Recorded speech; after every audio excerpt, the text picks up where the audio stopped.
Hello dear friends, तो मैं हूं आती संस्कृति पीसीएस यूट्यूब चैनल पे आप सभी का स्वागत है। मैं हाजिर हूं एक नए विषय को लेकर के। आज हम पढ़ने वाले हैं कि अगर कोई व्यक्ति बहुत ज़्यादा समय तक जो है स्पेस में रहता है तो उसकी बॉडी पर जो है क्या क्या प्रभाव हमें देखने को मिलते हैं। क्योंकि हम देख रहे हैं कि सुनीता विलियम जो है काफ़ी समय से जो है स्पेस में रह रही हैं। अब यहाँ पर फाइनल खबर ये आई कि 1 से 2 हफ्ते में जो है वो मतलब पृथ्वी पर वापस आ जाएंगी। अब पृथ्वी पर वापस आएंगी तो जाहिर सी बात है उनको जो है स्पेशल जगह या जो है अलग से वातावरण में रखना पड़ेगा, क्योंकि वहाँ का जो भी वायुमंडल है या जो भी चीज़ें हैं स्पेस की वो बिल्कुल अलग होती हैं। वहाँ से डायरेक्ट जो है पृथ्वी पे ला करके जो आप नॉर्मल जो है वातावरण उनको नहीं छोड़ सकते हो। तो उनकी बॉडी पर, क्योंकि हम देख रहे हैं काफ़ी जो है दुबली पतली सी हो गई, उनकी मांसपेशियाँ जो है काफ़ी जो है वीक हमें दिखाई दे रही हैं। क्योंकि 8 महीने पहले जब गई थी तब की फ़ोटोज़ अगर आप देखेंगे और अभी की जो है रिसेंट की फ़ोटोज़ देखेंगे तो आपको लगेगा कि बहुत ज़्यादा ही डिफरेंस है इनके दोनों पर्सनैलिटीज़ में। लगेगा शायद ये बहुत वृद्ध हो गई हैं। तो क्या क्या बदलाव इनकी बॉडी में हुए हैं तो हम यहाँ पर सारा समझने वाले हैं। देखिए, ठीक है। सुनीता विलियम्स की सेहत पर मंडरा रहा है खतरा। जाहिर सी बात है, खतरा है। हमारा जो मतलब ह्यूमन बॉडी है वो स्पेस में रहने के लिए नहीं बनी है, इसलिए तो हमें स्पेस सूट पहनना पड़ता है। लेकिन फिर भी जो है स्पेस सूट पहनकर भी आप कितने दिन तक रहोगे। और उन्होंने जो है स्पेस वॉक वगैरह बहुत सारी कर रखी है, बहुत समय से जो है वहाँ पर रहे, तो उनकी बॉडी में बहुत सारे नेगेटिव इम्पैक्ट जो है ऑलरेडी दिखने लगे हैं। अंतरिक्ष यात्री सुनीता विलियम्स और बुच विल्मोर धरती पर जल्द वापस आ सकते हैं। 9 महीने स्पेस में रहने के बाद उनके स्वास्थ्य पर होगा बुरा प्रभाव। बेचारे जो है 8 दिन के लिए गए थे, मिशन फेल्ड हो गया। जो रॉकेट उनको वापस ले आने वाला था उसमें कुछ समस्या उत्पन्न हो गई, जिसकी वजह से वो वहीं रह गए। 8 दिन का यहाँ पर मिशन था। 9 महीने से व्यक्ति वहाँ पर पड़े मतलब तरीके से रह रहे हैं, जैसे तैसे अपना गुजारा कर रहे हैं, क्योंकि और कोई विकल्प नहीं था। नासा से लगातार जो है यहाँ पर बातचीत चल रही थी कि उनको कब वापस लाया जाएगा। अभी जो है जब यूएसए के नए प्रेसिडेंट आए तो उन्होंने फिर बोला है कि मैं इनको वापस लेकर के आऊंगा। सुनीता विलियम्स और बुच विल्मोर की स्पेस एक्स ड्रैगन से अगले हफ्ते वापसी हो जाएगी। दोनों जून 2024 में इंटरनेशनल स्पेस स्टेशन जो हमारा आईएसएस है वहां पर गए थे। 8 दिन का मिशन था, लेकिन बोइंग स्टार लाइनर जो यहाँ पर है ये खराब हो गया। ये मतलब स्पेस से लोगों को लाने के लिए जो है बनाया गया था, लेकिन इसमें कुछ खराबी हो गई जिसकी वजह से ये ला ही नहीं पाया। लंबे समय तक अंतरिक्ष में रहने से स्वास्थ्य संबंधी समस्याएं होती क्या? बहुत सारी समस्याएं होती हैं। अंतरिक्ष में रहने से हड्डियों का घनत्व जो है, हड्डियों की डेंसिटी कम हो जाती है, आपकी हड्डियां जो है कमजोर हो जाती हैं, मांसपेशियों में कमजोरी आ जाती है, शरीर में तरल पदार्थ जो है इतने समय से जो है किसी ऐसी इन्वायरमेंट में रह रहा है जो कि बिल्कुल अलग है, तो वो संतुलित नहीं होता, ये प्रभावित हो जाता है। अंतरिक्ष में रहने से विकिरण रेडिएशन बहुत बड़ी मात्रा में होता है। तो जो है सबसे ज्यादा अगर कोई चीज प्रभावित करती है अंतरिक्ष यात्रियों को स्पेस में रहने पर तो वो होता है रेडिएशन। तो रेडिएशन बहुत ज्यादा होता है, सिर दर्द की संभावना पहले से ज्यादा बढ़ जाती है। वैज्ञानिक इस प्रभाव पर अभी विशेष नजर रखने वाले हैं। ऑब्जर्वेशन में रखा जाएगा। जब वो लोग नीचे आएंगे तो उनको डायरेक्ट जो है पृथ्वी के वातावरण में नहीं छोड़ा जाएगा, उनको जो है अभी भी कुछ वैसे ही इन्वायरमेंट में रखा जाएगा जैसा कि स्पेस में था। अनुभवी अंतरिक्ष यात्री हैं। देखो यहाँ पर सुनीता विलियम्स पहले ही 322 दिन स्पेस में बिता चुकी हैं, 50 घंटे और 40 मिनट का स्पेस वॉक भी उन्होंने कर रखा है। वैज्ञानिकों की नज़र क्यों है? तो देखो, वैज्ञानिकों के लिए तो यहाँ पर एक रोचक बात रहेगी कि उनको जानने को मिलेगा कि कोई इतने दिन तक स्पेस में रहकर अगर वापस आ रहा है तो उसकी बॉडी में क्या क्या बदलाव हो रहे हैं। अब कल को अगर कोई दूसरा व्यक्ति जाता है, उसको जो है साल भर रहना है, 2 साल रहना है, तो उसको ये समस्या ना हो, इसका समाधान भी वो पहले से ढूंढ के रखेंगे। तो वैज्ञानिकों के लिए तो बढ़िया है कि भाई उनको एक रिसर्च वाला आइटम मिल रहा है। लेकिन फिर भी जो है थोड़ा चिंता का विषय है कि भाई वो ज़्यादा स्वास्थ्य तो नहीं खराब हो जाएगा, कुछ ज़्यादा प्रॉब्लम तो नहीं हो जाएगी।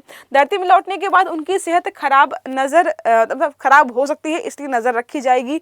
शरीर पर पड़े प्रभावों का भी यहाँ पर अध्ययन किया जाएगा ताकि जो है सही समय पर सही जो है चीज़ों को हम कर पाएँ। अब बात करें जो है ड्रैगन के बारे में, स्पेस क्राफ्ट जो ड्रैगन है जो कि उनको लेकर आने वाला था। तो स्पेस एक्स ड्रैगन एक पुनः प्रयोज्य रीयूजेबल, मतलब एक बार गया दूसरी बार लेकर के, अब वहाँ से उनको लेकर के आता अगर तो यहाँ पर हम उसका फिर से इस्तेमाल कर पे, तो रीयूजेबल है, अंतरिक्ष यान है। इसे एलन मस्क की कंपनी ने बनाया है, स्पेस एक्स ने। ड्रैगन 1 जो है कार्गो संस्करण है, 2012 से 20 तक प्रयोग किया गया ऑलरेडी। ड्रैगन 2 जो है क्रू ड्रैगन है, जो कि जो है मानव मिशन, मतलब ये देखो कार्गो है और ये जो है मानव है, मानव को ले जाने के लिए बनाया गया था। पहली उड़ान जो है ड्रैगन 1 ने 2010 में भरी थी और क्रू ड्रैगन ने जो है 2020 में जो है मानव युक्त उड़ान भरी थी। तो ऐसा नहीं कि ये पहले गए नहीं है, सफल मिशन किए हैं, लेकिन इस बार जो है थोड़ी सी देखो गड़बड़ कभी भी कहीं पर भी हो सकती है, तो गड़बड़ हो गई यहाँ पर। मुख्य विशेषताएं तो 100% पुनः प्रयोज्य यान है, दोबारा आप इसको इस्तेमाल कर सकते हो। ऑटोनॉमस है, स्वचालित है, अपने आप ही डॉकिंग कर लेता है। तो इस जब इंटरनेशनल स्पेस स्टेशन पे जाते हैं तो डॉकिंग मतलब जोड़ना होता है, जो भी आप अपना यान लेकर के जाए तो ये ऑटोमेटिक ही डॉकिंग कर लेता है। ये सारी विशेषताएं इसकी हैं। 4 से 7 अंतरिक्ष यात्री जो है इसमें हम ले जाने की क्षमता रखते हैं। सुरक्षा प्रणाली तो क्या है, इमरजेंसी में लॉन्च एस्केप सिस्टम यहाँ पर है। कैप्सूल को रॉकेट से अलग किया जा सकता है, कभी कोई ऐसी समस्या हो गई तो क्या करता है, कैप्सूल को जो है रॉकेट से अलग कर देता है। तो इमरजेंसी लैंडिंग भी यहाँ पर है ताकि समस्या से समय रहते जो है बचा जा सके। अब उपयोग की बात करें कि जो ये इनका रॉकेट है इसका उपयोग जो है कहां कहां पर कर सकते हैं, तो अंतरिक्ष यात्रियों को अंतरिक्ष में भेजने के लिए और वहां से वापस लाने के लिए, अंतरिक्ष स्टेशन जो भी हमारे हैं कार्गो तक पहुंचाने के लिए, भविष्य में चंद्रमा और जो है मंगल मिशन में भी हम इसका इस्तेमाल कर पाएंगे, तो इन फ्यूचर भी इस्तेमाल करेंगे। अभी भी हम बहुत सारी जगहों पर जो है इसका इस्तेमाल कर रहे हैं। अब बात करें लेटेस्ट अपडेट क्या है इसमें, तो नासा के अंतरिक्ष यात्री जो है सुनीता विलियम्स और बुच विल्मोर जो है जल्द ही इसी का उपयोग करके वापस आने वाले हैं।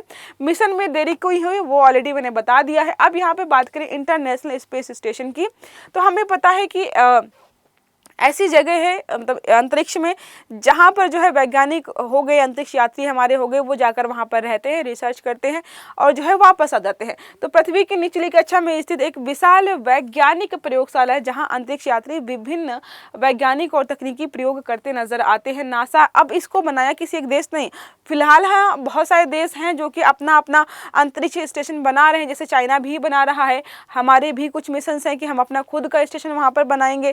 तो देखो जो हम अभी देख रहे हैं ISS इंटरनेशनल मतलब जो अंतरराष्ट्रीय है, बहुत सारे देशों ने इसको मिलकर बनाया। तो नासा सम्मिलित है, रूस का जो है रॉसकॉस्मोस यहाँ पर है, यूरोपीय अंतरिक्ष एजेंसी यहाँ पर सम्मिलित है, जापान का जाक्सा है और कनाडा की जो है CSA सम्मिलित है। ये सारे ने जो है मिलकर जो है इसको विकसित किया है। इसी वजह से बहुत सारे देशों के वैज्ञानिक वगैरह यहाँ पर रहते हैं। अब बात करें कि स्थापना कब हुई थी इसकी, तो ISS की स्थापना हुई थी 20 नवंबर 1998 को पहला मॉड्यूल जारिया लॉन्च किया गया था। 2 नवंबर 2000 को ISS पर इंसानों का रहना शुरू हो गया। अब तक जो है 260 से ज़्यादा वैज्ञानिक या अंतरिक्ष यात्री जो हैं यहाँ पर रहकर ऑलरेडी वापस आ चुके हैं। मुख्य उद्देश्य क्या है, देखो अब बार बार तो वहाँ पर जाएंगे नहीं, जाएंगे रुकेंगे, मतलब रुकने के लिए कोई जगह होनी चाहिए ना, इसलिए जो उसको बनाया गया है। अभी कुछ दिन पहले मैंने शायद आपको जो है मैंने आपको नहीं पढ़ाया था, एक विज्ञान वाला पढ़ाया था आर्टिकल, उसमें बताया था कि हम कुछ ऐसे जो है डॉकिंग पॉइंट्स बनाना चाहते हैं कि हमें कभी जो है मंगल ग्रह से आगे जाना है, चंद्रमा पर बना रहे हैं कि चंद्रमा पर बनाएंगे ताकि अगर हमें चंद्रमा से आगे कहीं मंगल ग्रह पर जाना तो बार बार पृथ्वी वापस ना आना पड़े, बीच में कोई ऐसा पॉइंट हो जहाँ पर जो है हमारे जो भी अंतरिक्ष यात्री हैं वो रुक पाएँ। तो इसलिए जो है हम लगातार प्रयास करते हैं कि कोई ऐसी जगह है जहाँ पर हमारे जो भी अंतरिक्ष यात्री हैं, वैज्ञानिक है, शोध करने के लिए रुक पाएं।